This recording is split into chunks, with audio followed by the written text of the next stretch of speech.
Welcome back to your YouTube channel for creative studies. आज इस session के माध्यम से हम लोग देखेंगे BPS 186 का जो है यूनिट को हम लोग इस सेशन के माध्यम से कवर करेंगे। इससे पहले जो है यूनिट 1 से 7 तक ऑलरेडी अपलोड हो चुकी है।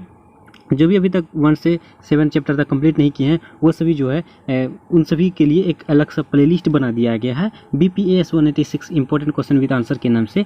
तो उस चैनल में आप विजिट कर सकते हैं और उसका लिंक जो है डिस्क्रिप्शन बॉक्स में मिल जाएगा और जो है कमेंट बॉक्स में पिन किया हुआ सबसे ऊपर में मिल जाएगा। वहाँ से आप आसानी तरीके से उस लिंक से क्लिक करने के बाद आसानी तरीके से सारे के सारे क्लास कर सकते हैं। ठीक है, चलिए जैसे कि आज के सेशन में जो है यूनिट 8 का नाम है तनाव प्रबंधन दृष्टिकोण और तकनीक। तनाव को दूर करने के लिए कौन कौन से दृष्टिकोण अप्रोच को तैयार किया गया है, अप्रोच को लाया गया है, उसके बाद तकनीक क्या क्या है, इसके बारे में इस सेशन के माध्यम से जानेंगे। जैसे कि देखिए इस सेशन में जो है ना टॉपिक्स हैं 8.2, 8.3, 8.4, 8.5, 8.6 तक है। इसमें से ज़्यादा इंपॉर्टेंट है वो 8.2, 8.3, 8.4, 8.5 जिसमें तनाव प्रबंधन हस्तक्षेपों और तकनीकों की जांच करने के दृष्टिकोण, तनाव निवारण प्रबंधन मॉडल, तनाव का हिसाब और व्यक्तियों के लिए तनाव निवारण प्रमुख तकनीकी, ये ज़्यादा से ज़्यादा इंपॉर्टेंट रहेगा। चलिए स्टार्ट करते हैं सेशन को। सबसे पहले देखते हैं 8.2 को हम लोग देखेंगे। 8.2 में क्या कह रहा है, देखिए 8.2 तनाव प्रबंधन हस्तक्षेपों और तकनीकों की जांच करने के लिए दृष्टिकोण। ये जो है तनाव प्रबंधन को तनाव दूर करने के लिए कौन कौन से हस्तक्षेप तकनीक के लिए जांच जो होती है उसके कौन कौन से अप्रोच को तैयार किया गया, कौन कौन से तकनीक को अपनाया गया, उसके बारे में इस सेशन के माध्यम से जानेंगे। जैसे कि देखिए इसमें कहा जा रहा है यहाँ पे कार्यस्थल के तनाव को प्रतिबंधित करने के लिए लागू तकनीकों और हस्तक्षेपों का विभिन्न दृष्टिकोण से विचार किया जा सकता है। इस इकाई में तनाव प्रबंधन हस्तक्षेपों और तकनीकों की जांच के लिए 2 दृष्टिकोणों पर चर्चा की जाएगी। कार्यस्थल जो है ऑफिस विभाग में जो है आपके जो तनाव प्रतिबंधन होते हैं, जो तनाव होते हैं उससे रिलेटेड जितने भी तकनीक होते हैं तनाव को दूर करने के लिए, कौन से हस्तक्षेप होते हैं, कौन से नियम होंगे, कौन से दृष्टिकोण होंगे, मतलब स्रोत हैं, ये सभी चीज़ों के बारे में इस सेशन के माध्यम से जानेंगे। इसके लिए जो है ना 2 दृष्टिकोण पर चर्चा किया जाएगा इस सेशन में। जैसे कि अब देखिए यहाँ से आप सभी यहाँ से देखिए क्या कह रहा है। एक दृष्टिकोण तनाव प्रबंधन की फोकस यानी कि केंद्रित होना और तनाव प्रबंधन निवारण ढांचे के इन कार्यों के आवेदन के अनुसार हस्तक्षेपों को वर्गीकृत करता है। ये एक दृष्टिकोण जो है तनाव जो होती है, स्ट्रेस जो होती है उसके लिए प्रबंधन के लिए, उसके निवारण के लिए सबसे पहले फोकस जो होती है एक ध्यान केंद्रित होती है और उसको तनाव प्रबंधन निवारण ढांचे के लिए इन कार्यों के आवेदन के अनुसार हस्तक्षेप को वर्गीकृत किया जाता है। उसके सबसे पहले तो हम लोग को तनाव को समझना चाहिए, तनाव किस कारण से है, उसके जो है ना वो किस कारणों से है, उसके आवेदन क्या है, उसके बाद हस्तक्षेप को वर्गीकृत करेंगे। और तनाव प्रबंधन के फोकस हस्तक्षेप को प्राथमिक, माध्यमिक और तृतीयक के रूप में वर्गीकृत किया जाता है। ये तनाव प्रबंधन के जो है ना फोकस जो ध्यान केंद्रित होती है उसके हस्तक्षेप को 3 भागों में केंद्रित किया जाता है, वर्गीकृत किया जाता है, प्राथमिक, द्वितीयक और माध्यमिक। ठीक है, प्राथमिक, माध्यमिक और तृतीयक। प्राथमिक हस्तक्षेप का उद्देश्य जो है तनाव के स्रोतों को हटाकर और कल्याण के कारणों को बढ़ाकर तनाव को होने से रोकना है।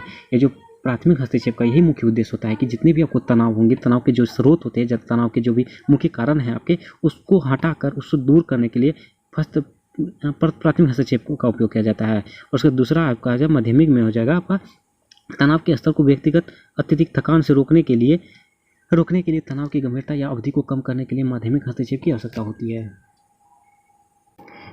जैसे आपकी तनाव जो है ना मतलब हद से ज़्यादा होती जा रही है तो उसकी अवधि को कम करना चाहिए ताकि वो जो है ना तनाव निवारण के लिए ये सबसे, जैसे कि आपका तनाव है, तनाव स्ट्रेस में है, तनाव का काफ़ी दिन हो गया आप स्ट्रेस में होते जा रहे हो तो उसको जो है समझ के सबसे पहले उसको रोकना चाहिए, उसको कम करना चाहिए ताकि आपको दिक्कत आगे ना हो। और उसके तृतीयक में हो जाता है हस्तक्षेप उन लोगों को पुनर्वास और कामकाज और अधिकतम करना चाहते हैं जो पहले से ही मनोवैज्ञानिक अवस्था का अनुभव कर रहे हैं या पीड़ित हैं। जैसे तृतीय आवश्यकता हस्तक्षेप में यही कहा जा रहा है जो व्यक्ति जो है साइको के रूप में आ गया है, जैसे थोड़ा पागलपन के रूप में आ गया स्ट्रेस की वजह से, या पीड़ित है, इस तरह से जो ना बीमार हैं, तो उनको इस पर तृतीय पर दिखाया जाता है।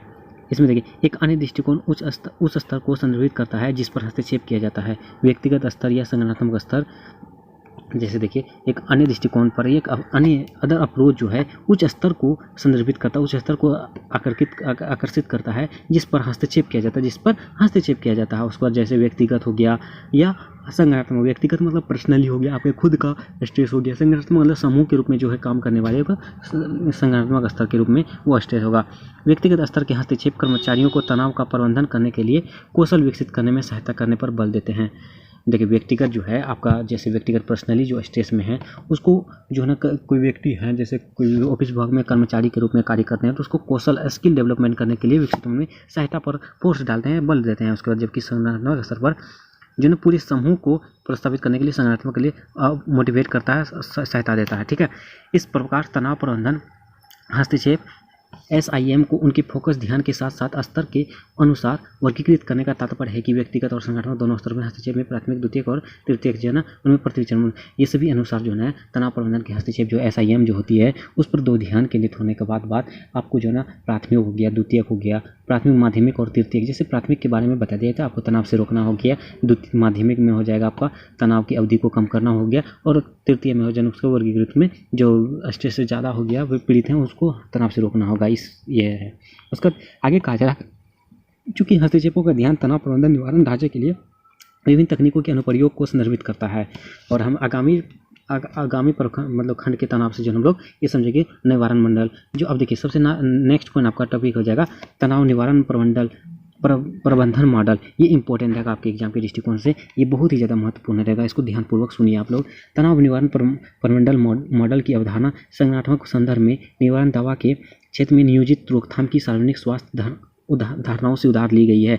ये तनाव निवारण के लिए, तनाव से दूर करने के लिए, तनाव को दूर करने के लिए, स्ट्रेस से निवारण करने के लिए प्रबंधन मॉडल की अवधारणा संगठनात्मक संदर्भ में जो ये जो ना मॉडल स्थापित किया गया था, जो संगठनात्मक समूह के रूप में जो संदर्भ में है, ये निवारण दवा के क्षेत्र में दवा निवारण जो है एक मेडिसिन के रूप में और उसके नियोजित क्षेत्र के रोकथाम की सार्वजनिक स्वास्थ्य धारणाओं से उधार ली गई है। ये जो है उसके रोकथाम के लिए, आपके स्ट्रेस को रोकथाम करने के लिए एक प्रकार का स्वास्थ्य धारणाओं के लिए उधार ली गई है। तनाव निवारण प्रबंधन व्यक्तिगत और संगठनात्मक स्वास्थ्य को बढ़ावा देने के लिए जवाबदेही साझा करने वाले कर्मचारियों और संगठनों के बारे में एक संगठनात्मक दर्शन है। ये तनाव निवारण के तनाव को दूर करने के लिए जो है ना आपका पर्सनली हो गया, समूह के रूप में उसके स्वास्थ्य को बढ़ावा देता है, स्वास्थ्य को सही रूप से करने के लिए ये सभी जो मॉडल स्थापित किया गया था। ओके, फिर आगे कहा जाए जो व्यक्तिगत और संगठनात्मक संकट को रोकने के दौरान व्यक्तिगत और संगठनात्मक स्वास्थ्य को बढ़ावा देने के लिए स्पष्ट तरीकों को नियोजित करता है। ये सभी चीज़ें जो है आपको व्यक्तिगत हो गया, आपका पर्सनली हो गया, समूह के रूप में स्वास्थ्य को बढ़ाने के लिए अलग अलग तरह के स्पष्ट तरीके नियोजित करता है, अलग अलग तरीके के नियम लागू करते हैं, नियम कोशिशें करते हैं। ठीक है, तनाव प्रबंधन निवारण संगठनों और उनके कर्मचारियों के स्वास्थ्य को बढ़ावा देता है, जिससे प्रदर्शन उच्च और दृढ़ होता है। आपके जो है ना स्वास्थ्य प्रबंधन पर काफ़ी ज़्यादा हद से ज़्यादा ये जो ना सहायता करता, बढ़ावा देता है, ताकि आप जो है सही तरीके से रहेंगे और उच्च और दृढ़ रहेंगे और सही तरीके से आपका स्वास्थ्य रहेगा। देखिए इसमें सबसे पहले जो है ना आपका 3 चरण जो शामिल किया गया। आप इस सेशन के माध्यम से आप इसको आप सुन लीजिए, मैं इसको सुन लीजिए आप सभी, जो इसी में जो है आपका पूरा का पूरा यूनिट समझ में आ जाएगा। ठीक है, आप इतना को मैं अभी इसी को सुना देता हूँ, ये आप अगर सुन लेते हैं तो आपका पूरा यूनिट कंप्लीट हो जाता है, सारा का सारा कवर होता है। मैं इसी से कवर करने की कोशिश करूँगा। आप सभी मैं PDF जो है ना आप सभी देख लीजिएगा, यही सी का जो है ना एक एक करके जो है ना अलग अलग से बताया गया। मैं आगे भी यही बताऊँगा, यहाँ क्यों ना एक एक करके बता दूँ। ठीक है, तो इसमें यहीं से सुन लीजिए, और इसको अगर आप सुन लेते हैं, इसको ध्यानपूर्वक सुन लेते हैं तो आपका पूरा यूनिट कंप्लीट हो जाएगा। सिर्फ सुनना है, आपको सिंपल लैंग्वेज में सुनना है, जो ये बहुत ही ज़्यादा महत्वपूर्ण है। अब यदि अपने घरेलू लैंग्वेज में कहीं एग्जाम में आपको कहा जाता है आपके क्वेश्चन में कि ये विद्यार्थी यथापूर्वक अपने शब्दों में लिखें, तो आप सभी अपने शब्दों में लिख सकते हैं। मेरी बातों को सुनिए, ध्यानपूर्वक सुनना है। तनाव निवारण प्रबंधन हस्तक्षेपों का तकनीक का वर्गीकरण। ठीक है, आगे भी यही देखने को मिलेगा, आप सभी देख सकते हैं। जैसे मैं पहले दिखा दे रहा हूँ आपको, जैसे आपको दिखा दे रहा हूँ, मैं एक एक करके दिखा दे रहा हूँ। देखिए सकारात्मक सोच है आपका प्राथमिक स्तर पर, सकारात्मक सोच उसका। इसी तरह फिर जो देखिएगा शिक्षित आशावाद हो गया, उसके बाद समय प्रबंधन हो गया, खाली समय की गतिविधियाँ, उसके बाद शारीरिक व्यायाम हो गया। ये सभी चीज़ें सिर्फ इसमें डिटेल से बताया गया, मैं ऑलरेडी इसको पढ़ चुका हूँ। ठीक है, आप सभी मेरी बातों को सिर्फ सुनिए, आप जो है ना मेरे ऑडियो को सुनिए। देखिए आप देखिए, जैसे मैंने बताया था सकारात्मक सोच हो गया, शिक्षित आशावाद, समय प्रबंधन, खाली समय, शारीरिक व्यायाम, ये सभी जो है ना आपको दिखा दिए। बस यहीं से आप समझ सकते हैं, यहीं से सुन लीजिए, पूरा का पूरा यूनिट समझ सकते हैं। मैं बता रहा हूँ, मैंने पूरा का पूरा पढ़ लिया है। ठीक है, बेहतरीन तरीके से इसका आप सब सुनिए। प्राथमिक निवारण में आपको पूछा जाएगा सकारात्मक सोच के बारे में। सकारात्मक सोच के बारे में सुनिए, आपकी थिंक कैसी है, सकारात्मक सोच कैसी है, आपकी सोचने की क्षमता कैसी है। आप किसी तनाव में हैं, मतलब देखिए आपका किसी चीज़ में आपको कोई कार्य कर रहे हैं, उसमें भी आप जो है तनाव में हैं, तो आप देखिए होता क्या है, ऐसे बहुत सारी चीज़ें हैं जो आप सोचते हैं, सोचने के क्रम में जो बहुत सारी नेगेटिव सोच लाते हैं कि यार ये काम मैं कर रहा हूँ, ये मेरे से होगा या नहीं होगा। एक प्रकार का ये नकारात्मक सोच है। यदि इसी को हम लोग दूर करेंगे तो हम लोग को स्ट्रेस नहीं मिलेगा। मान के चलिए आप अभी पढ़ रहे हैं, एग्जाम है आपके सामने में, आप ये सोच रहे हो कि मैं कैसे पढ़ूंगा, मैं पास हो पाऊंगा कि नहीं पाऊंगा, क्या करूँ नहीं करूँ, ये नकारात्मक सोच हो गई। ठीक है, ये पर्सनल वाली चीज़ है, व्यक्तिगत हो गया। ठीक है, आपका जो है ना ये जो है ना ये सब चीज़ें है, सकारात्मक सोच, शिक्षित, ये आपका पर्सनल हो गया, मेरा और आपका पर्सनल हो गया। और समूह के लिए जैसे ये नौकरी हो गया, लक्ष्य की स्थापना, ये सभी समूह के लिए, पूरा समूह के लिए हो गया। इसको भी मैं टॉपिक बताऊंगा, पहले इसको सुनिए, आपका पर्सनली वाले एक एक करके सुनो, ये प्राथमिक निराकरण में आ जाएगा। सकारात्मक सोच होनी चाहिए। जैसे आपका कोई एग्जाम है, एग्जाम में आप सकारात्मक सोच के साथ बोलिए, नहीं मैं पढ़ रहा हूँ, मैं अभिषेक सर से पढ़ रहा हूँ, मैं फॉर क्रिएटिव स्टडीज से पढ़ रहा हूँ, सकारात्मक, मैं पास होऊंगा, अच्छे मार्क्स से पास होऊंगा। तो इस तरह से सकारात्मक सोच रहेंगे तो आपको स्ट्रेस नहीं होगा। इसी में आप सोच लेंगे कि मैं कैसे पढ़ूँ, क्या पढ़ूंगा, इग्नू फेल कर देता है, मार्क्स नहीं देता, ये नहीं देता, वो नहीं देता। अरे आप नेगेटिव क्यों सोच रहे हो? नेगेटिव मत सोचो।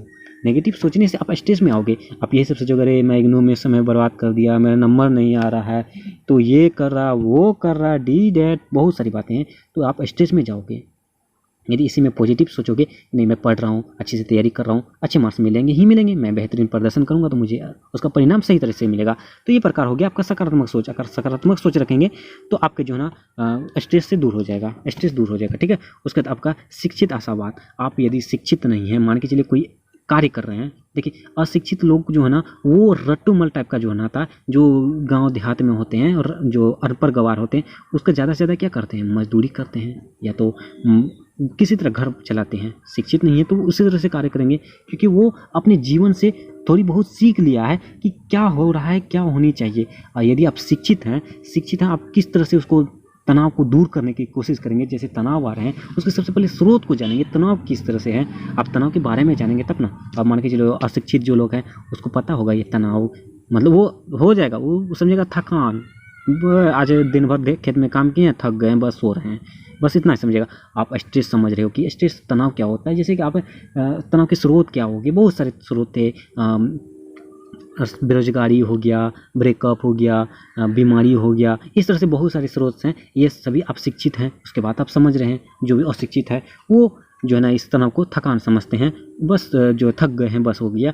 तो आप उसका जो है ना शिक्षित में ये लेना देना है कि आप अगर शिक्षित हैं, स्रोत के बारे में समझ चुके हैं कि मेरा तनाव क्या है, अब तनाव का निवारण किस तरह से होना चाहिए उसके बारे में आप समझ सकते हैं। आप शिक्षित रहेंगे तब तो आप मान के चलिए वो तो समझ गया कि थकान है, सो रहे हैं, बस इतना ही है उसका लाइफ।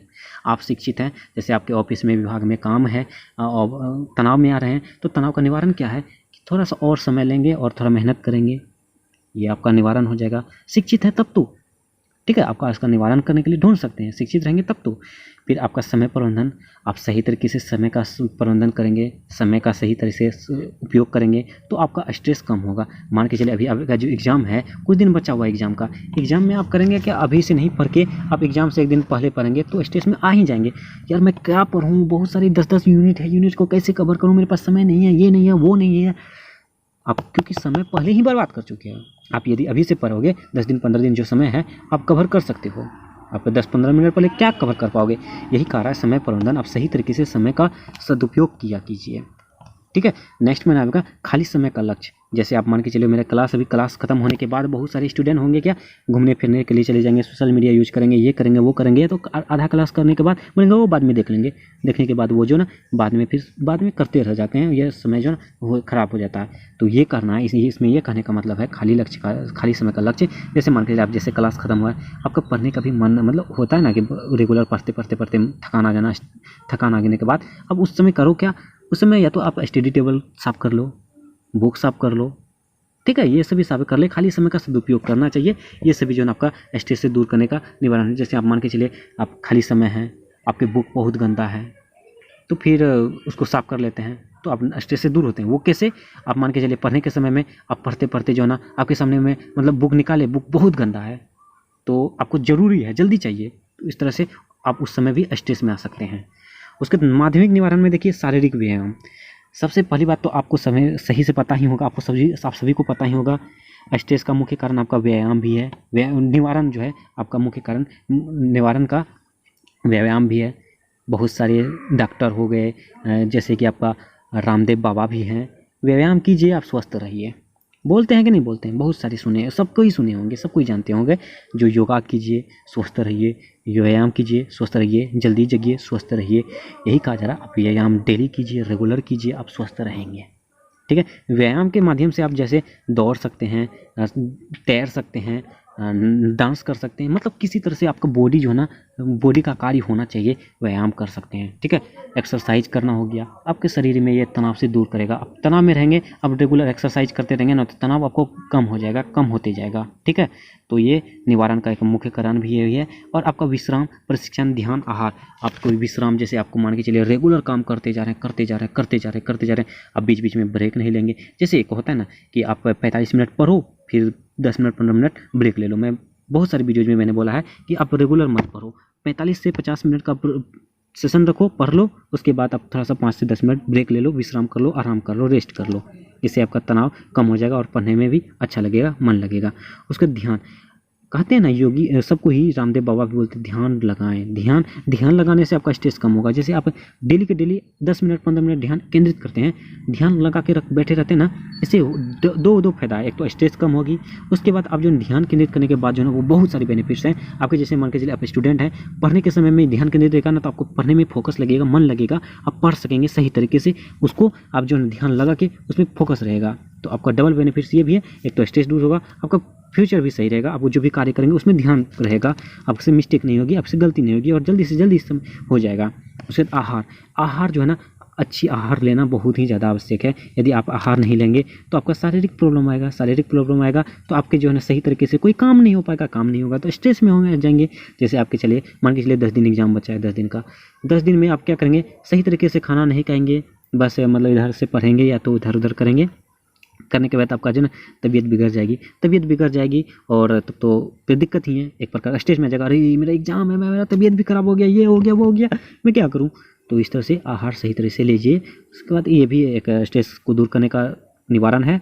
उसके बाद कथित आध्यात्मिक समर्थन भी आपका जो है ना स्ट्रेस का निवारण का एक महत्वपूर्ण कारण है। इसमें क्या कहता है, इसमें देखिए, इसमें होता क्या है, आपके जैसे आध्यात्मिक रूप से किसी का आध्यात्मिक जैसे होता है ना, किसी पे बिलीव करना, विश्वास करना, वही है। आप किसी पे विश्वास करते हैं तो आप जैसे मान लीजिए भगवान है, भगवान पे विश्वास करते हैं, भगवान के द्वारा जो है आप मान के, बहुत सारे स्टूडेंट बोलते हैं ना भगवान की दुआ से मैं इस सब्जेक्ट में पास हो गया, होता है। तो उस तरह से जो है ना ये सभी चीज़ें हैं जो समर्थन प्राप्त करता है कि मुझे भगवान के द्वारा हुआ। इस तरह जो है स्ट्रेस भी कम होता है कि नहीं, आपको जैसे मैंने ना होने वाला चीज़ भी हो जाता है, तो इससे स्ट्रेस एक प्रकार का निवारण भी है। बहुत सारी चीज़ें ऐसे हैं। उसके बाद तृतीय हो जाएगा खुलासा करना। ये देखिए इसका एग्जाम्पल, एक बेहतरीन एग्जाम्पल दूंगा मैं, आप सबों के से जीवन से ही होगा, जरूर ये घटित हुआ होगा आपके जीवन में भी।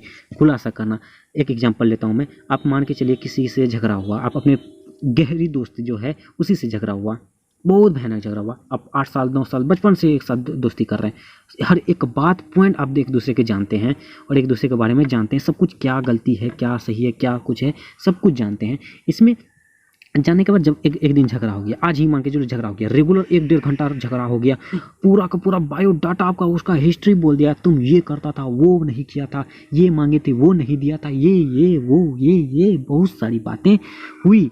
और जब झगड़ा शांत होने के बाद एक दिन बाद जो है ना, दोनों दोस्त में मतलब मने मन एक तो शांत हो गई आपस में ही। उसको मन में आया, अरे मैंने तो ये बात बोला ही नहीं, मैंने एक बार उससे रिचार्ज करवाने बोला था, उन्होंने बोला जाओ, अपना पैसा नहीं है, रिचार्ज नहीं कर सकता। ये बातें उसको खटपट आएगा, तो उसके मन में 10-10 बातें आएंगी, मैं ये क्यों नहीं बोला। तो उस समय वो स्ट्रेस में आने लगेगा। इसीलिए जब भी कोई बात हो, मन में कुछ बात हो, तो आप जरूर से जरूर वो खुलासा किया कीजिए, तो स्ट्रेस जो है ना आपका कम होगा। मन में जो भी हो, अब मन जैसे बोलता है ना, मन की बात जो है ना किसी के साथ, दूसरे के साथ शेयर करने से मन हल्का होता है, ठीक वही प्रकार है खुलासा करना। आप खुलासा कोई चीज़ करेंगे तो आपका मन हल्का होगा, स्ट्रेस कम होगा। ठीक है, ये सभी समझ गए। उसके बाद पेशेवर सहायता, परामर्श और चिकित्सा। पेशेवर सहायता मतलब आपकी जो है ना, जो भी पेशे से हैं, किसान हैं, स्टूडेंट हैं, जॉब करते हैं, कर्मचारी हैं, ये सभी आप पेशेवर के अनुसार आप जो है सही तरीके से कर सकते हैं। उसके लिए चिकित्सा में आप सही तरीके से आपका स्वस्थ रहेंगे तो आपका जो है ना स्ट्रेस से दूर रहेगा, स्ट्रेस आपसे दूर रहेगा। ओके, तो ये प्राथमिक हो गया, ये पर्सनली हो गया। अब हम लोग देखते हैं संगठनात्मक। यहाँ से देखिए एक एक करके मैं इसी से पूरा का पूरा टॉपिक कवर करा दूंगा। ठीक है, इसमें अब देखिए क्या कहता है, नौकरी का नया स्वरूप। ये समूह के रूप में है। जैसे मान के चलिए आपका जो है ना, आपके ऑफिस विभाग में है, मतलब ये संगठनात्मक हो गया ना। ऑफिस विभाग में आप अकेले काम नहीं करते हैं, समूह के रूप में कार्य करते हैं तो एक नया स्वरूप हो गया। आप जॉब करते हैं, जॉब में जो है नया नया बदलाव आना है, नए नए नियम आते हैं, नए नए रुपये आते हैं, उसमें नया नया तकनीकें आती हैं, नई नई आपकी जो है ना आपका स्ट्रेटजी लाना होगा। आप हर स्ट्रेटजी जो है ना, आप मान के चलो बूढ़ा दादा सब जो हैं अब वही सब ऑफिस में आएंगे तो वो सब सही तरीके से स्पीड में काम नहीं कर पाते हैं। तो इस प्रकार जो है ना आपके बॉस मान के चलिए आपके अंदर में जो है ना आपको ये काम सौंप देते हैं कि इतना काम करके लाना है इतना समय तक में। आपके जो है ना कर्मचारी जो है ना थोड़ा एजेड हैं, मतलब ये सभी चीज़ें हैं जो एजेड हैं, सही तरीके से काम नहीं कर पाते। अब मान के चलिए जो नया ही है तो वो सही तरीके से काम नहीं कर पाता, समय पे नहीं कर पाता है, तो उसके सीनियर जो है उस पर दबाव डालते हैं तो स्टेज में आ जाता है। स्टेज में आने के बाद जो है आपका बॉस पूरे ऑफिस में चलाते हैं, तुम लोग काम नहीं कर पाता, ये नहीं कर पाता, वो नहीं कर पाता, तो इस प्रकार का पूरी समूह स्टेज में आ जाता है। तो वही है नौकरी के जो है नया नया रूप को, जो नया स्वरूप को बदलाव लाएंगे तो जो है ना हम लोग तक स्टेज से दूर हो जाएंगे। और सबसे पहले लक्ष्य की स्थापना, बहुत बार ये चर्चा हो गई है लक्ष्य की स्थापना।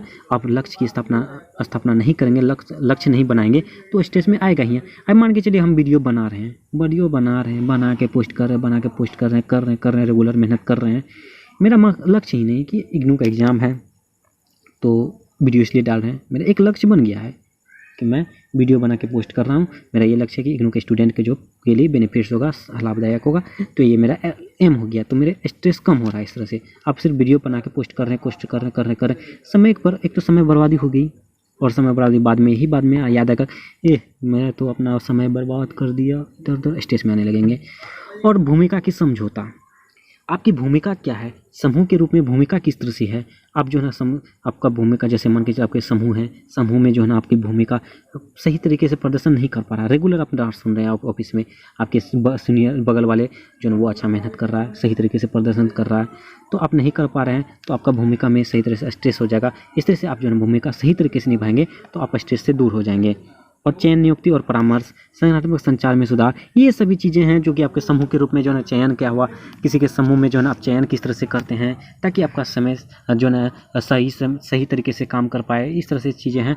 उसका टीम निर्माण, यदि आप कोई एक काम करते हैं और जैसे समाज के रूप में ही आप काम करते हैं, अकेले कार्य करते हैं, उसी में अगर आप टीम बना लेंगे कि नहीं एक समूह के रूप में पूरा का पूरा हम लोग काम करेंगे तो इससे स्ट्रेस कम होगा, समय भी बचत होगी। आप मान के चलो एक मंदिर बना रहे हैं, मंदिर बनाने के लिए आप अकेले भिड़ गए हैं तो आपके लिए स्ट्रेस आ जाएगा। इसी में समूह में एक टीम बन जाएगा तो जल्दी से जल्दी हो जाएगा और स्ट्रेस भी नहीं आएगा, ठीक है। और कार्यस्थल पर सामाजिक सहायता, इसी तरह भैया कि कार्यस्थल पर जो सामाजिक सहायता समूह के रूप में हम लोग काम करेंगे तो हम लोग का स्ट्रेस कम होगा।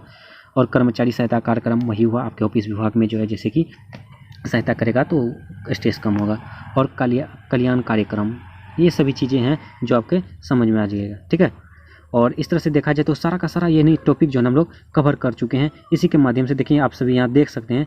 और ये थोड़ा सा ये पॉइंट हम लोग देख लीजिए, तनाव का हिसाब, ये थोड़ा अलग है, इसको हम लोग देख लेते हैं, ठीक है। उसके बाद बाकी जो आगे है एकदम निवारण, देखिए यहाँ से आप सभी देख सकते हैं व्यक्तियों के लिए तनाव निवारण के प्राथमिक, माध्यमिक और निवारण के चरण जो है आप सभी देख सकते हैं। जैसे मैंने बताया प्राथमिक स्तर पर तनाव के चरण, सकारात्मक सोच हो गया, शिक्षित आशावाद हो गया, ये सभी जो मैंने बता दिया आप सभी देख ली हैं। खाली समय गतिविधियाँ, शारीरिक व्यायाम हो गया, उसके बाद देखिए विश्राम प्रशिक्षण हो गया, समझ सकते हैं ना, मैंने यही सब पूरा का पूरा बता दिया है, ठीक है। और थोड़ा सा ये जो ना आपका तनाव का हिसाब जो था, ये टॉपिक थोड़ा सा अलग है, मैं इसको कवर करा देता हूँ। तनाव का हिसाब क्या, देखिए आप सभी देखिए क्या कह रहा है इसमें। तनाव के घटकों के हिसाब में तनाव के स्रोतों की पहचान करना शामिल है। ये जो तनाव के घटक जो होते हैं उसके हिसाब में जो है तनाव के स्रोत जो है, तनाव के मुख्य क्या, तनाव का क्या कारण है, उसके बारे में सबसे पहला पहचानना बहुत ही ज़्यादा जरूरी है। जैसे मैंने शिक्षित बारे में एग्जाम्पल दिया था कि आप तनाव में हैं, लेकिन तनाव का वजह क्या है ये जानना बहुत ही ज़्यादा ज़रूरी है। उसके बाद तनाव के परिणाम, आप तनाव में तो हैं, उसका परिणाम क्या रहा, सिर दर्द हो रहा है, बीमार हो रहे हैं, ये खाना सही से नहीं हो रहा, ये सभी चीज़ें परिणाम हो जाए, ये तनाव का हिसाब के अंतर्गत आता है। व्यक्तिगत मतभेद की पहचान करना, जैसे आप किसी से मतभेद हो गया उस तरह से तनाव में है, तो ये सभी चीज़ें हैं या तो उसके सहनीय और आधारित होते हैं, ठीक है। जैसे फिर तनाव की भविष्य वक्ताओं की पहचान करना और अंत में कर्मचारियों के व्यवहार को पता लगाना और आय करना, अर्थात कर्मचारियों को अपने कार्यस्थल में तनाव कम करने के लिए क्या करना चाहिए। जैसे कि आपका कर्मचारी हैं, ऑफिस विभाग में काम करते हैं, तो उसमें जो है ना आपका तनाव की वजह क्या है, आप तनाव में किस तरह से तनाव में हैं तो तनाव को क्या किस तरह से तनाव में है, कि उस तनाव को दूर करने के लिए, निवारण के लिए क्या करना चाहिए और किसके लिए करना चाहिए, किसकी आवश्यकता है, ये सभी चीज़ें हैं। उसके बाद एक बार कर्मचारियों के साथ आमने सामने साक्षात्कार के माध्यम से प्रश्नावली के उपयोग के माध्यम से आंकड़े एकत्रित करने जानेगा। देखिए इसमें कहा जा रहा है एक कर्मचारी होती है, कर्मचारी के सामने आपके बॉस आ गए, बॉस के सामने में आपका प्रश्न उठ गया कि तुम इस समय क्यों नहीं कर पाए, ये सभी चीज़ें जो है आपका तनाव के हिसाब से ही बात वही है, सब कुछ वही बात घुमा के सिर्फ वही ला रहा है, तनाव। ठीक है, तनाव के हिसाब आयोजित करने के कुछ लाभों में तनाव प्रबंधन के लिए एक व्यवहारिक दृष्टिकोण के रूप में निदानकरण उपकरण का संगठन। तब यही सब चीज़ें हैं जो मैंने बताया, बार बार वही रिपीट आ रहा है। आपके समय भी ज़्यादा नहीं लूँगा, आप इसको फिर से एक बार सुन लीजिएगा तो सारा का सारा यूनिट कवर हो जाएगा। मैंने दिखा दिया जैसे कि जो चीज़ें थी वे सभी चीज़ें इस यूनिट में है और सारा का सारा चीज़ कवर कर चुके हैं। देखिए अब देख सकते हैं यहाँ तृतीय वाला में खुलासा प्रकट करना, पेशेवर हो गया, ये सभी चीज़ें जो मैंने डिस्कस कर दिया आप सभी देख सकते हैं। नौकरी का नया स्वरूप हो गया, ये सभी मैंने ऑलरेडी पहले पढ़ चुका था, क्योंकि और मुझे लगा कि नहीं ये डायग्राम के माध्यम से अगर समझा दे तो आप बेहतरीन तरीके से समझेंगे और सरल तरीके से समझेंगे और समय भी कम लगेगा। ठीक है, तो आप सभी एक बार वीडियो को फिर से सुन लीजिएगा तो आपको फिर से समझ में आ जाएगा। तो इस तरह से देखा जाए तो यूनिट 8 भी कंप्लीट हो चुकी है हम लोग का, और 2 यूनिट बचा है, यूनिट 9 और यूनिट 10 बहुत ही जल्द वो भी कंप्लीट हो जाएगी। ठीक है, और प्लीज़ आप सभी एक से एक निवेदन है, मेरा एक्सप्लेनेशन कैसा रहा प्लीज़ एक्सप्लेनेशन के बारे में कमेंट कीजिए और अपने दोस्तों को भी शेयर कीजिए। और चैनल में न्यू है प्लीज़ चैनल को सब्सक्राइब कर लीजिए, बेल आइकन को हिट कर दीजिए ताकि नेक्स्ट यूनिट जैसे भी अपलोड हो आपको जो है ना आपको नोटिफिकेशन के माध्यम से पता चल जाए। और अपने दोस्तों को शेयर करना ना भूलें बिल्कुल। ठीक है, चलिए मिलते हैं नेक्स्ट वीडियो में, तब तक के लिए थैंक यू।